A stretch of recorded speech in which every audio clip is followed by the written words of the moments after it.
जय श्री कृष्ण बधाने ने जय माताजी। तो आज આપણે બનાવીશું સોજી પૌવામાંથી નાસ્તો બનાવીશું। ફક્ત એક ચમચી સોજીથી જ ઘણો બધો નાસ્તો તૈયાર થઈ જતો હોય છે। સાંજે તમારે જુઓ કંઈ શાક ભાખરી ના બનાવી હોય તો આ નાસ્તાને જરૂરથી બનાવજો। હવે આપણે એક ચમચી જેટલી ખાટી છાશ લઈ લીધી છે, એને આપણે સાઈડમાં મૂકી દીધી છે। ત્યાર પછી એ જ ચમચીના માપથી આપણે પૌવા લીધા છે। નોર્મલ બટાકા પૌવા બનાવતા હોય એ જ પૌવા આપણે લીધા છે। હવે પૌવાને આપણે સીધા તો રેસીપીમાં નહીં ઉમેરી દઈએ, થોડા એને પાણીથી ધોઈ નાખવાના છે। જુઓ પાણી કેટલું ડોળું લાગી રહ્યું છે ને। નળ નીચે સારા એવા પૌવાને ધોઈ નાખ્યા પછી આપણે હવે આને છાશમાં ઉમેરી દેવાના છે। જુઓ સરસ છાશમાં બધા પૌવાને ઉમેરી દીધા। ત્યાર પછી આપણે હવે લીધો છે એક ચમચીના ચોથા ભાગ જેટલો સોજી લીધું છે। સોજી કયો તો સોજી કે રવોય કહેવામાં આવે છે। તો હવે આપણે આ ત્રણેય વસ્તુને સારી એવી મિક્સ કરી દઈશું, જેથી કરી અને જે સોજી અને પૌવા છે એ છાશને એકદમ એબ્ઝોર્બ કરી જશે। બિલકુલ અહીંયા સોજી છે એ ફૂલી જશે। ઢાંકી અને તમારી પાસે ટાઈમ હોય તો 10 થી 15 મિનિટ માટે છોડી દેવાનું। હવે આપણી પાસે ટાઈમ છે ત્યાં સુધીમાં થોડુંક ચોપિંગ કરી દઈએ। બટાકા બાફેલા 2 લીધા છે, એને આપણે આ રીતે છીણીને ઉમેરવાના છે। તમે સીધાય ઉમેરી શકો છો, પણ સીધા ઉમેરવાથી અમુકવાર બટેકા કાચા હોય છે તો થોડા ગાંઠો રહી જતી હોય છે, અને આપણે રેસીપીમાં અમુકવાર જે ગાંઠોવાળો ભાગ હોય છે બટેકાનો એ મોંમાં આવતો હોય છે, તો છીણીને જરૂરથી ઉમેરજો। હવે જુઓ આપણે ઢાંકણું ખોલી દીધું છે અને સરસ આપણું જે છાશમાં પલાળેલી 2 વસ્તુ એકદમ કોરી થઈ ગઈ છે। પછી આ રીતે ચમચીની મદદથી થોડું તમારે મિક્સ કરવાનું છે। મિક્સ કરી અને રેગ્યુલર મસાલા સાથે જ આપણે આમાં કોઈ નવા મસાલા નથી કરેલા, જે તમારા ફ્રીજમાં અહીંયા શાકભાજી પડી હોય એ બી તમે ઉમેરી શકો છો। હવે આપણે અહીંયા બોઇલ કરેલા વટાણા લીધા છે, લીલા વટાણા લીધેલા છે। તમારી પાસે મેં આગળ કહ્યું એ રીતે જે શાકભાજી હોય એ ઉમેરી શકો છો। 2 લીલા મરચાં છે, અડધી ડુંગળી છે, થોડા ધાણા છે અને અહીંયા થોડું ટામેટું છે। જો સિઝનની મેથી હોય તો મેથી બી તમે લીલી ઉમેરી શકો છો। ત્યાર પછી 2 બટેકા બાફેલાનું છીણ છે એ બી ઉમેરી દીધું છે, અને ત્યાર પછી આપણે હવે થોડું ચપટીક જેટલું આખું જીરું નાખીશું, 1 ચમચી જેટલું લાલ મરચું નાખીશું, 1 ચમચી જેટલું ધાણા જીરું નાખીશું, 5 ચમચી જેટલી હળદર નાખીશું, સ્વાદ અનુસાર મીઠું નાખીશું આપણે। હવે આપણે આ બધી વસ્તુ મસાલા કર્યા પછી મિક્સ કરી દેવાનું છે।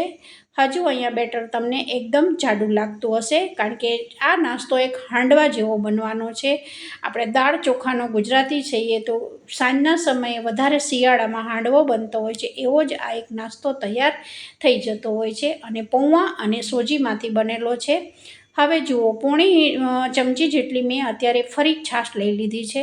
હજુ મારે બેટર થોડું બહુ ઘાટું હતું, મારે જે નાસ્તો બનાવવો છે એ પ્રમાણમાં હતું નહીં, તો મેં થોડું છાશ ઉમેરી છે। જેમ તમે ચલાવતા જશો એમ ડુંગળી નાખી છે, એટલે અહીંયા તમને થોડું અહીંયા એવું લાગશે કે ઘાટું છે, તો તમે અહીંયા ઉપરથી ઉમેરતા જજો છાશને। જુઓ હવે પરફેક્ટ આપણી છાશ થઈ ગઈ છે। પોણી ચમચી નાખ્યા પછી આપણું બેટર બરાબર થઈ ગયું છે।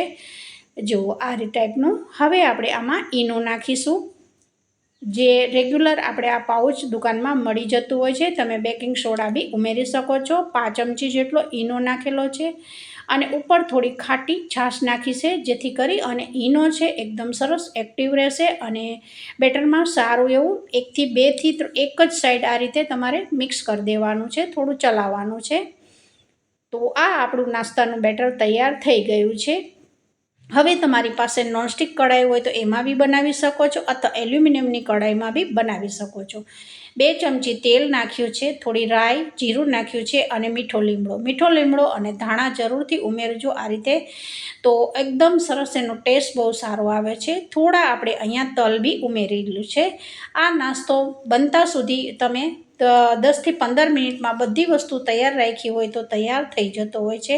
પછી આપણે બેટરને પાથરી દેવાનું છે ઉપર, આ રીતે એકદમ ક્રિસ્પી થાય છે। અને જુઓ હું એલ્યુમિનિયમની કઢાઈમાં બનાવું છું, કારણ કે બધાના ઘરમાં આ રીતે નોનસ્ટિક નથી હોતું। મારી પાસે તો નોનસ્ટિક છે, પણ એટલે જ મેં એલ્યુમિનિયમની કઢાઈ લીધી છે, જેથી કરી અને જેટલા લોકો અમારો વિડીયો જોઈ રહ્યા છે એ લોકોને એવું ના થાય કે મારી પાસે નોનસ્ટિક છે નથી તો હું કેવી રીતે બનાવી શકીશ, કારણ કે અમુક વાર જે એલ્યુમિનિયમની કઢાઈ હોય છે ને એમાં જે આપણે આ બનાવતા હોય ને આવો નાસ્તો એ ફરતો નથી હોતો ફ્રેન્ડ્સ। પણ જુઓ એકદમ બાઇન્ડિંગ સરસ આવી ગયું છે, કારણ કે આપણે બધી વસ્તુ જ એવી ઉમેરી છે ને તો બિલકુલ ચોટશે નહીં. તો જુઓ એકદમ સરસ ફરી રહ્યું છે અને થોડું અહીંયા ક્રિસ્પી કરવાનું છે. જુઓ તલ નાખ્યા છે, રાઈનો જીરાનો વઘાર કર્યો છે, એ બધું સરસ અહીંયા ચોટી ગયું છે અને બેસી ગયું છે નાસ્તામાં. તો જરૂરથી આ રીતે એકવાર ટ્રાય કરજો. આ નાસ્તો બહુ જ સાંજના સમયે તમારું પેટ ભરાઈ જાય એવો નાસ્તો આ બની જતો હોય છે. કોઈ અહીંયા તમારે બીજી રસોઈ કરવાની જરૂર નથી. આની સાથે તમે ટામેટો સોસ છે અથવા લસણની ચટણી સાથે બી ખાઈ શકો છો, દહીં મસાલા સાથે બી ખાઈ શકો છો. જે તમને પસંદ હોય આ નાસ્તા જોડે તમે લઈ શકો છો. તો જુઓ આખો મારું જે અંદર મેં ઉમેર્યું છે એ ફરી રહ્યું છે. તો જુઓ એકદમ સરસ આપણો આ નાસ્તો તૈયાર થઈ ગયો છે. વિડીયો સારો લાગે તો એક લાઇક કરજો. વધારે વિડીયો પસંદ આવે તો વિધિ કિચનને સબસ્ક્રાઈબ કરી દેજો. તો જુઓ એકદમ સરસ લાલાશ પડતો આપણો નાસ્તો એકદમ બે બાજુ ક્રિસ્પી તૈયાર થઈ ગયો છે. તમે બી આસાનીથી બનાવી શકો છો. થોડું ઘણું ઘરમાં આ બધી રેગ્યુલર રસોડામાં જ ચીજ તમને બધી મળી જશે. પૌવા મળી જશે, બટેકા બી આપણા ઘરમાં રેગ્યુલર આપણે બાફીને મૂકતા હોય તો એમાંથી 2 થી 3 બટેકા લઈ અને આ રીતે તમે નાસ્તો સાંજના સમયે જુઓ આટલી ગરમી પડી રહી છે અને ગરમીમાં રોજ આપણે શાક ખીચડી એવું બધું ખાઈને કંટાળી ગયા હોય છે. તો સાંજના સમયે આવો હલકો નાસ્તો, બહુ આમાં તેલનો ઉપયોગ નથી કે બહુ વધારે મસાલા નથી, સિમ્પલ જ રેગ્યુલર મસાલા ઘરમાં જે પડેલી રસોડાની વસ્તુ હોય એનો જ ઉપયોગ કરી અને તમે જોઈ શકો છો એકદમ આપણે બહુ ઓછા તેલનો નાસ્તો તૈયાર થઈ ગયો છે. જુઓ બે બાજુ હું શેકતી ગઈ હતી અને સારો એવો ક્રિસ્પી કરી દીધું છે. ખાવામાં બી નાના મોટાને બધાને ભાવે એવો આ નાસ્તો તૈયાર થઈ ગયો છે. વિડીયો સારો લાગે તો લાઈક સબસ્ક્રાઈબ કરવાનું ના ભૂલશો. તો બધાને જય શ્રી કૃષ્ણ.